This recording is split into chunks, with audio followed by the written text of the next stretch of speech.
السلام علیکم دوستوں، آج آپ لوگوں کے سامنے حملہ کرنے والے آتنکوادی اور ظلم کرنے والے ظالم اور چوری کرنے والے چور کے لیے اسلام نے کتنی سخت سزا کا حکم دیا ہے، جس کا مکمل بیان مفتی سلمان اظہری صاحب کے ویڈیو کے مادھیم سے آپ لوگوں کے سامنے پیش کر رہا ہوں۔ آپ لوگ ہر حال میں ضرور سے ضرور اس ویڈیو کو مکمل سماعت کریں۔ چلیے ویڈیو کو اسٹارٹ کرتے ہیں۔ کہ میرے آقا نے 3 سال تک پتے کھائے مکہ میں، مکہ والوں نے ایسا بائیکاٹ کر کے رکھا تھا، سلام کلام ہر چیز بند، تجارت لین دین سب بند تھا حضور پاک پر، چمڑے پانی میں ابال کر کے کھائے 3 سال تک۔ یہ ظلم کیا، کیا وہ سب انہیں نہیں پتا کہ بلال حبشی کو انگاروں میں سلاتے تھے، یہ پیر میں رسی باندھ کر کے سڑکوں پر کھینچتے تھے۔ حضرت خباب بن الارت کو، خبیب ابن عدی کو مسلح کر دیا تھا، ہونٹ کاٹے تھے، ناک کاٹے تھے، کان کاٹے تھے، آنکھوں میں گرم سلائیاں پھیری تھی، ناخنوں کو پکڑ سے کھینچا تھا۔ یہ دہشت گردی نہیں ہے؟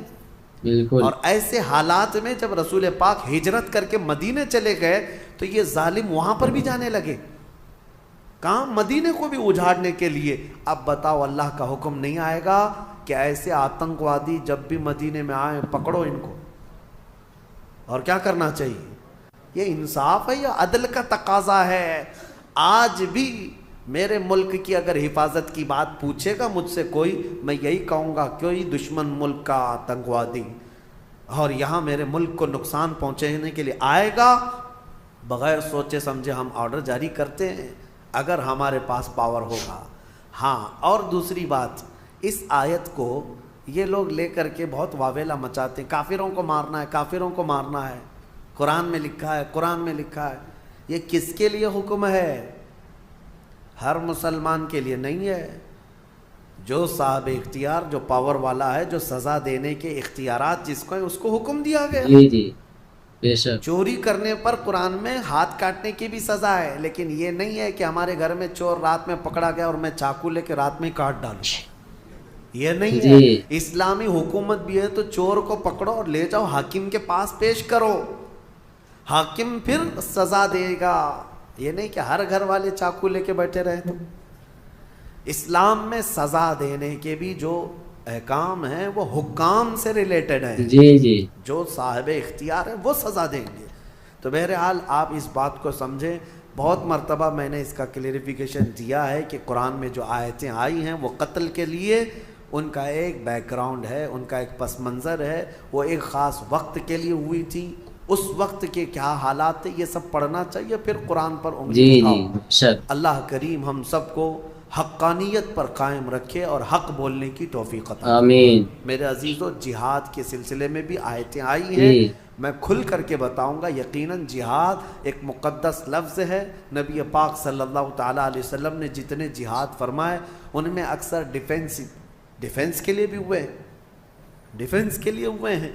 اور کچھ لوگ یہ اعتراض کرتے ہیں کہ انہوں نے زبردستی جو کلمہ نہیں پڑھتا تھا اس کو جا کے مارتے تھے، نہیں، نبی پاک صلی اللہ تعالیٰ علیہ وسلم نے ایسا حکم نہیں فرمایا، اور نہ ہی پوری دنیا کے مسلمانوں کو یہ حکم دیا گیا۔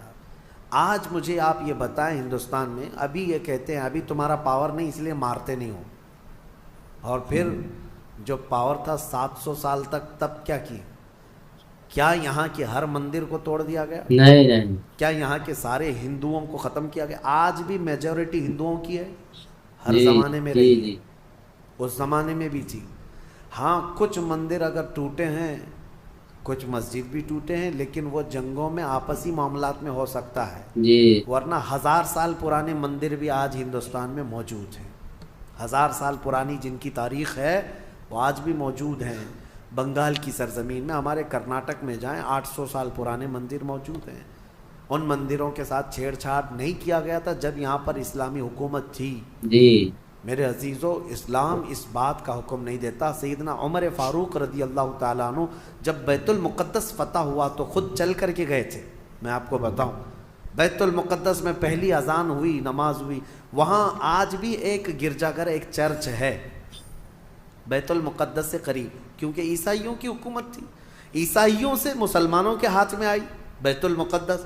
تو جب حضرت عمر گئے تو عیسائیوں نے ریکویسٹ یہ کیا، خلیفۃ رسول اللہ امیر المومنین آئے ہیں، سب دیکھنے کے لیے آ گئے تھے حضرت عمر کو، نام تو سنا تھا، تو عیسائیوں کا جو بڑا پادری تھا وہ آ کر کے ریکویسٹ کرتا ہے کہ آپ آئے ہیں تو ہماری چرچ میں بھی وزٹ کریں، جی ہماری گرجا گھر، ہماری عبادت گاہ۔ حضرت عمر وہاں تک گئے، امیر المومنین، تو عیسائیوں نے یہ کہا کہ آپ یہاں پر نماز پڑھ لیں۔ کون سی نماز؟ ان کی نہیں، مصطفیٰ کریم کی شریعت، ہماری نماز۔ جی حضرت عمر فاروق رضی اللہ تعالیٰ عنہ نے اندر نماز نہیں پڑھا، باہر نماز پڑھا۔ تو ان لوگوں کے دلوں میں ایک بات یہ آئی، کیا ہماری عبادت گاہ میں آپ کی عبادت نہیں ہوتی؟ سنو، حضرت عمر فاروق رضی اللہ تعالیٰ عنہ نے فرمایا، یہ میرے نبی کی خصوصیت ہے کہ اللہ نے پوری روئے زمین میرے نبی کے لیے سجدہ گاہ بنایا، سبحان جہاں اللہ۔ پاک زمین ہو ہم سجدہ کریں گے۔ لیکن مسئلہ یہ ہے، دور اندیشی حکمت حضرت عمر کی یہ تھی، فرماتے ہیں اگر میں یہاں نماز پڑھ لوں تو آج کو تو چل جائے گا، بعد میں آنے والے لوگ اس کو میری عبادت گاہ اور میری سجدہ گاہ کے طور پر تمہاری گرجا گھر کو توڑ دیں گے، جی جی جی تمہاری چرچ کو ختم کر دیا جائے گا اور یہ محراب عمر بن جائے گا۔ اور یقیناً جی بنتا، جی جی بالکل۔ جہاں حضرت عمر نماز پڑھے ہوں اس کو کیوں نہیں امت برکت کا سبب سمجھتی، محراب عمر بن جاتی۔ حضرت عمر کہتے ہیں کہ یہ تمہاری عبادت گاہ پھر باقی نہیں رہے گی۔ تو جن کے اندر اتنی وسعت ظرفی ہے، اتنا کشادہ دل ہے، ان کو آج کہا جاتا ہے کہ سب چیزیں توڑ دی گئیں، جو چیزیں ٹوٹی ہیں اس کی تاریخ لے کر کے آؤ، انشاءاللہ اس کے بعد ہم بات کریں گے۔ اسلام عدل و مساوات کے ساتھ، امن کے ساتھ پھیلا ہے۔ اللہ کریم ہم سب کو اسی دین پر زندہ رکھے اور اسی دین پر ہمارا خاتمہ بالخیر فرمائے۔ آمین۔ اور اس میں سورہ مائدہ اور سورہ انعام کی جو ہم نے آج تلاوت کی، ایک آیت میں پڑھتا ہوں 7ویں پارے کی، کیونکہ اس کا حق باقی رہ جائے۔ اللہ تبارک و تعالیٰ نے اس میں فرمایا فَلَمَّا نَسُوا مَا ذُكِّرُوا بِهِ فَتَحْنَا عَلَيْهِمْ أَبْوَابَ كُلِّ شَيْءٍ۔ یہ ہم سب کے لیے بہت درس والی آیت ہے۔ اللہ فرماتا ہے جب لوگ مجھے بھول جائیں، جب لوگ مجھے بھول جائیں، اللہ کو بھول جائیں، تو اللہ فرماتا ہے ہم ان پر خوشیوں کے سارے دروازے کھول دیتے ہیں۔ اللہ جب بندہ اللہ کو بھول جائے، عبادت سے دور بھاگنے لگے، اللہ فرماتا ہے میں اس پر خوشیوں کے سارے دروازے کھول دیتا ہوں۔ حتی اذا فرحوا بما اوتوا، یہاں تک کہ وہ خوب خوش ہو جائے جو کچھ بھی ہم نے دیا ہے۔ پھر اللہ فرماتا ہے فَأَخَذْنَاهُمْ بَغْتَةً، اچانک ایک دن ہم ان کی پکڑ کریں گے، اللہ اچانک ایک دن پکڑ کریں گے۔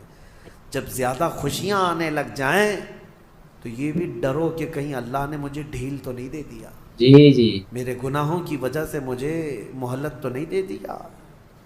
اس بات سے خوف کریں، ڈریں۔ اور جو لوگ یہ کہتے ہیں کہ ہمیشہ خوشیاں ہی خوشیاں ہونی چاہیے، ایسی بھی چیز مت مانگو۔ دنیا قید خانہ ہے، جی دنیا قید خانہ، حقیقی خوشیاں تو ہماری جنت میں رکھی ہیں۔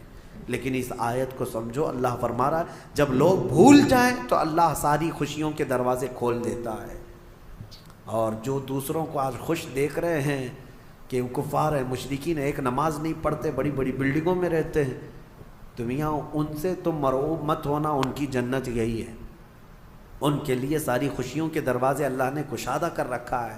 اگر تمہاری زندگی میں کوئی خوشی کم آتی ہے تو یہ سمجھ لو کہ اللہ نے ہمارا حصہ آخرت میں جی رکھا جی جی ہے۔ بے شک۔ اللہ تبارک و تعالی ہم سب کو ان آیات بینات پہ عمل کی توفیق عطا فرمائے۔ آمین۔ دوستو یہ تھے مفتی سلمان اظہری صاحب، جنہوں نے بہت خوبصورت بیان ہم لوگوں کے سامنے پیش کیا اور آپ لوگوں نے بہت دلچسپی کے ساتھ سنا۔ آپ لوگوں سے گزارش ہے کہ اسی طرح کی اچھی اچھی ویڈیو، اسلامک واقعات، اسلامی بیانات سننے کے لیے ہمارے چینل کو سبسکرائب کر کے اوپر والی گھنٹی کو دبائیں، اور پوری ویڈیو دیکھنے کے بعد کم سے کم ایک لائک اور ایک کمنٹ ضرور کر دیا کریں، اس سے ہماری ویڈیو تیزی سے آگے بڑھتی ہے۔ اور دوستوں ہمارے چینل پر کچھ پرابلم تھی، ابھی وہ پرابلم ختم ہو گئی ہے، اس لیے ہماری ویڈیو سمے پر آپ لوگوں کے پاس ضرور آئے گی انشاءاللہ۔ اور آپ لوگوں کو کیسے کون سی ٹاپک پر ویڈیو چاہیے آپ لوگ کمنٹ کیا کریں، اس سے میں آپ کی پسند کی ویڈیو آپ لوگوں کے سامنے پیش کروں گا انشاءاللہ۔ السلام علیکم۔